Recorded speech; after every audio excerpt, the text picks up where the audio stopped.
Ma'am जैसा आपने point रखा कि वो आईआईटीएन है या जो भी है, मतलब एक हमारे देश में एक ऐसा धर्म है, धर्म तो नहीं कहूँगा, एक ऐसी विचारधारा है, वो चाहे साइंटिस्ट क्यों ना बन जाए लेकिन उनकी जो सोच है ना वो मदरसे से शुरू होती है और 72 हुरों पे ही जाके ख़त्म होती है। एक मानसिकता वाले ऐसे इंसान जो पॉलिटिकली मोटिवेटेड इंसान था, वो जो विपक्षी पार्टियाँ थी उनके बहकावे में आने के बाद उसने ऐसा कदम उठाया। मतलब एक हिंदू जो मठ है, गोरखनाथ मठ, वहाँ पे जाके हिंदुओं की आस्था के साथ खिलवाड़ किया, जो उसने हमला किया। अगर यही काम, जैसा कि अभी सरदार जी ने बताया कि हरमंदर साहिब में हुआ था, उसको काट दिया गया, अगर यही चीज़ अगर हम हिंदू करते ना, वैसे तो कहने को हम सहिष्णु हैं, हम सह लेते हैं हर एक चीज़, अगर उस वक्त हिंदू ने अगर ये काम किया होता तो इस वक्त देश में क्या आवाज़ उठती? भगवा आतंकवाद, मोदी योगियों ने मिलके बस आप ये बोल रहे हैं कि उनके साथ ऐसा करना चाहिए था, लेकिन उनके पिताजी का जो स्टेटमेंट है, कह रहे हैं उनके बेटे की दिमागी हालत ठीक नहीं है। मैम देखिए, दिमागी हालत ठीक होने के बावजूद भी कोई आईआईटीएन बन जाए वो तो बहुत बड़ी बात है। मैं इस चीज़ में बिलीव नहीं करता। देखो ये सारी चीज़ें एक फैमिली पॉलिटिक्स का हिस्सा है।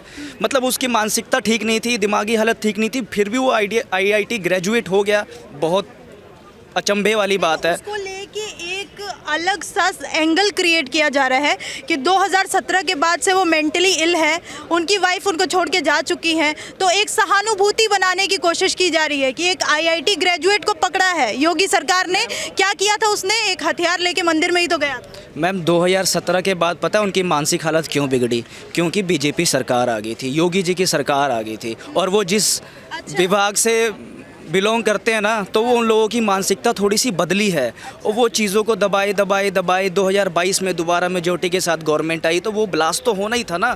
कब तक सहता पॉलिटिकली, मतलब जो मोटिवेटेड था वो विपक्षी पार्टियों के द्वारा, सहते सहते आज बांध टूट गया उसकी सीमा का, और वो जो जिस चीज़ के लिए उसको प्रिपेयर किया गया था, माइंड वॉश किया गया था, उसने कर दिया आज 72 हुरों के लिए। जो मतलब ऐसा होता है कि देखने को मिलता है ना, गजवाए हिंद के लिए कितने लोगों को माइंड वॉश किया जाता है, उनको क्या क्या चीज़ें सिखाई जाती हैं, तो जो उसका मोटिव था वो काम लिया जाना चाहिए या मेंटली इल का दावा करके छोड़ देना? हमारे देश में कॉन्स्टिट्यूशन है, जो भी कॉन्स्टिट्यूशन के हिसाब से जो उसकी सज़ा बनती है वो बहुत ज़रूरी है। और मैं सभी से ये, जो हमारे देश के निवासी हैं, हिंदू मुस्लिम सिख ईसाई, सभी से एक निवेदन करना चाहूँगा कि प्लीज़, आपके मुद्दे अलग हो सकते हैं, आपकी सोच अलग हो सकती है, मगर किसी के धर्म के साथ खिलवाड़ नहीं करना चाहिए। मंदिर में एक शख्स घुस जाता है हथियार लेके और पुलिस कर्मियों पर हमला करता है, जिसमें 2 पुलिसकर्मी घायल हो जाते हैं, और उस शख्स को इस तरह से पेश किया जाता है कि वो एक आईआईटी ग्रेजुएट है, और बाद में एक एंगल निकल के आता है कि उसकी मानसिक जो स्थिति है वो ठीक नहीं है, यानी वो मानसिक रूप से बीमार है। देखिए, मानसिक रूप से बीमार होता तो बॉम्बे से गोरखपुर नहीं आता। कोई भी आप पत्रकार हैं, आप समझते हैं भली बात ही, जो मेंटली डिस्टर्ब होता है वो रास्ते में भटक जाता है, ये कहना तो गलत है। और जो ये प्री प्लान है, सिर्फ युवाओं को भड़काना है। और एक आपसे के चैनल के माध्यम से मैं तथ्य के साथ बात करना चाहता हूँ। आज 7 साल से केंद्र में सरकार है मोदी जी की, और दोबारा उत्तर प्रदेश में योगी जी चुन के आए हैं। मैं तथ्य के साथ बात कर रहा हूँ। यहाँ पे मेरे कोई भाई मुस्लिम भाई भी हो तो वो भी सुन लें, और कोई गलत करें तो उसमें जवाब के तौर पर दे सकता हूँ। आज तक अल्पसंख्यक में कभी योगी जी ने और मोदी जी ने कटौती की है क्या? जो इनको आरक्षण मिलता था उसमें कटौती की है क्या? जो इनकी फीस लगती थी पढ़ने में, इनको आगे बढ़ाने में मोदी जी ने जितना प्रयत्न किया कि इनके मदरसे बंद करवा कर ये बच्चे स्कूल जाएं, इनको मोटिवेट किया जाए, ये आतंकवाद ना बने, एक अच्छे नागरिक बने। ये अच्छे नागरिक कहाँ से बनेंगे? आईआईटी के बंदे जो पढ़े लिखे, जिसमें आईआईटी में अपने आप में जाना, एक लाखों बच्चों में से कुछ बच्चे आईआईटी में जाते हैं। जहर दिमाग में आ कहाँ से? देखिए, ये जहर भरते हैं जो इनके आका हैं, जो आका बैठे हैं, उन आका तो सब जानते हैं, जो धर्म के ठेकेदार हैं, वो जो इसके दिमाग में माइंड वॉश करते हैं कि आपके ये दुश्मन है, मोदी आ गया, योगी आ गया, ये हमारे उसको ख़त्म कर देगा। अरे कहाँ ख़त्म किया? तुम्हें जो आरक्षण मिलता था, जब से देश आज़ाद हुआ है, तो कितनी भी सरकार आई, कांग्रेस की सरकार, उन्होंने रिजर्वेशन दिया, मोदी जी सरकार, उन्होंने कोई छेड़छाड़ नहीं की है। उनको बढ़ावा देने के लिए, उन महिलाओं को न्याय दिलाने के लिए 3 तलाक, इनको दर्द, कुछ लोगों को दर्द है, दर्द है तो इसमें आप धर्म का लेते मंदिर पर हमला करवा दिए, अब मेरे पे भी हमला हो सकता है। अब मैं तो इतना बोल रहा हूँ, मेरे पे भी हमला हो सकता है, ये तो कोई तथ्य नहीं है। मेरी सिर्फ हाथ जोड़ के आप उसके चलन के माध्यम से 4 मजहब 36 बरादरी से प्रार्थना है कि युवा भड़के ना, युवा थोड़ा सहनशीलता रखे, किसी पर के बहकाव में आके कहीं पे भी कोई गलत करना, क्योंकि बिगड़ता युवाओं का है, क्योंकि युवाओं के पास एक सोच होती ही नहीं। उनको भड़का दिया तुम्हारे साथ ये गलत कर रहा है, ये सरकार गलत कर रही है, वो करते हो, युवा जोश में आ जाता है, जोश में होश खो जाता है। ये बताइए, गोरखपुर का जो गोरखनाथ मंदिर है, वहाँ पे एक युवा IIT बॉम्बे से उन्होंने ग्रेजुएशन की हुई है, आता है और वो हथियार लेके मंदिर में पहुंच जाता है और पुलिस कर्मियों के साथ मारपीट हाथापाई होती है, जिसमें 2 पुलिसकर्मी जख्मी हो जाते हैं। बाद में ये कहा जाता है कि वो मानसिक रूप से बीमार है। तो किस तरह से देखते हैं इस चीज़ को? जब घटना में कोई आदमी पकड़ा जाता है ना, तो वो जो है ना, या तो वो अपने जो कामयाब हो जाए उसमें, ठीक है, अगर वो कामयाब हो जाता तो ठीक, अगर कामयाब नहीं होता और जितने जो पुलिस कर्मी थे वहाँ पे, सुरक्षा कर्मी थे, अगर उसको वो गोली मार देते, शहर के अंदर, पूरे देश के अंदर तहलका मच जाता कि एक पढ़े लिखे इंसान को जो है वो गोलियों से भून दिया गया गोरखनाथ मंदिर में, समझे।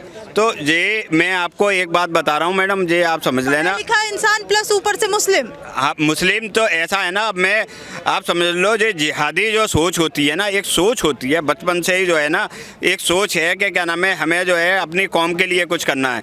इस तरह खून खराबा, इस तरह के जो है, मैं एक और बात बता रहा हूँ, इसकी अब जांच हो रही है। हमारे जो है योगी जी जो है वो इस समय लगे हुए हैं, इसकी जांच चल रही है, इसको ज़मीन से खोद के, और इसमें कौन कौन लोग थे, कैसे कैसे लोग थे, क्या इनकी प्लानिंग थी और किस तरह के क्या नाम है रूपरेखा है, ये सारी चीज़ें सामने आएंगी, मैं आपको बता रहा हूँ। ऐसे युवा को आप एक IIT ग्रेजुएट बोलेंगे या एक आतंकवादी बोलेंगे? कई लोग आतंकवादी है, उसका काम ही आतंकवादी था, उसका सोचना आतंकवादी था। आतंकवाद जो है वो पिस्टल और उससे नहीं होता, दिमाग में भी एक आतंकवाद होता है कि मैंने जो है ना ये काम करना है और इस तरह का मुझे काम करना है। ये जो है बहुत बड़ा षड्यंत्र था। जैसे ही योगी जी दोबारा सरकार में बने हैं ना, तो इनके दिमाग में एक बात थी कि कुछ ऐसी घटना होनी चाहिए जिससे हमें ये लगे कि क्या नाम है, जो है ना, हम जो है इस तरह अत्याचार हो रहा है। अगर ये मुस्लिमों पे अत्याचार गोलियों से भून दिया गया गोरखनाथ मंदिर में, तो ये सारी चीज़ें जो है वो निकल के आती। अब ये आदमी जिंदा पकड़ा गया है, जिंदा पकड़ा गया है, ये तह में जाएंगे, एक एक चीज़ निकलेगी, ऐसे ऐसे बड़े जो चेहरे निकल के आएंगे। मैं आपको बता रहा हूँ, मैं आप देख लेना, 4 दिन 6 दिन जितने जो ये अपनी पूरी हो जाएगी, बड़े बड़े चेहरे निकल के आएंगे और वो दूध का दूध और पानी का पानी हो जाएगा। इसको लेके कहा जा रहा है कि ये दंगे भड़काने की साजिश थी, तो किस तरह से देखते हैं? देखिए, मैं ये बात पहले तो भारत माता की जय बोलना चाहता हूँ। दूसरी, मैं 136 करोड़ भारतवासी को पे स्थापना देना चाहता हूँ कि एक विकासशील देश है ये। आपको अमेरिका, इंग्लैंड, कनाडा, जर्मनी कहीं जाने की ज़रूरत नहीं। पहले आप अपने माँ बाप की सेवा कीजिए, परिवार में मिल के रहिए। तो आप इस घटना को किस तरह से देखते हैं? मंदिर पर हमला होता है, देखिए, वहाँ का प्रबंधन जो है मंदिर का, वो कमज़ोर होगा। दंगा युवक ने ऐसा क्यों किया? मतलब क्या जरूरत पड़ गई किसी को हथियार लेके मंदिर में घुसकर, और वहाँ पे पुलिस कर्मियों पर जो वहाँ पे लगे हुए थे सुरक्षा में, उन सुरक्षा कर्मियों पर हमला करने की क्या जरूरत पड़ गई? देखिए, किसी भी मुर्तजा को मैं इसको गलत कहता हूँ, बहुत गलत कहता हूँ। गलत कहते हैं। चाहे वो सिख धर्म में भी एक हिंदू लड़का गया था, उसने भी दरबार साहब के अंदर छलांग लगाई थी, उसने ग्रंथ साहब के नज़दीक पहुंचा, उसको काट दिया गया था हम सिख धर्म ने, ठीक है जी। उस साथ तो ऐसा कुछ नहीं किया, तो मंदिर प्रबंधन की कमी है, ये काट देना था उसको। अच्छा, काट देना था। और क्या, क्यों किसी धर्म की अवहेलना करे? मैं उसके खिलाफ हूँ, घोर निंदा करता हूँ।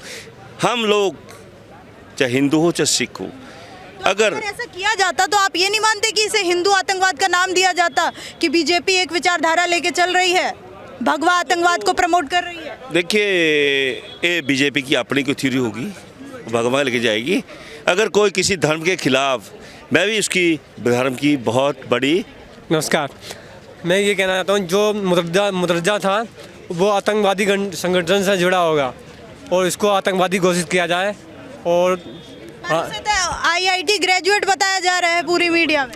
वो था, लेकिन जो उसने कल किया उससे वो उत्पन्न होता है कि वो एक आतंकवादी गतिविधियों से मिला हुआ है। आप उसे आतंकवादी मानते हैं, मंदिर पे हमला करने वाले? मंदिर पे हमला करने वाला आतंकवादी ही है। देखिए, हमारा हिंदू धर्म है, उसमें से मंदिर पे हमला करना या मारकाट करना ये हमारे हिंदू धर्म के उसमें नहीं है, तो हम उसे आतंकवादी घोषित करेंगे। तो गोरखनाथ मंदिर में जो ये हमला हुआ था उसको लेके हमने आपको दिखाया। कई लोग कह रहे हैं कि उसे आईआईटी ग्रेजुएट नहीं आतंकवादी कहा जाना चाहिए। तो एक डिबेट जो छिड़ गई है, इसको लेके आप क्या सोचते हैं? कमेंट सेक्शन में कमेंट करके बताइए और देखते रहिए पब्लिक व्यूज इंडिया।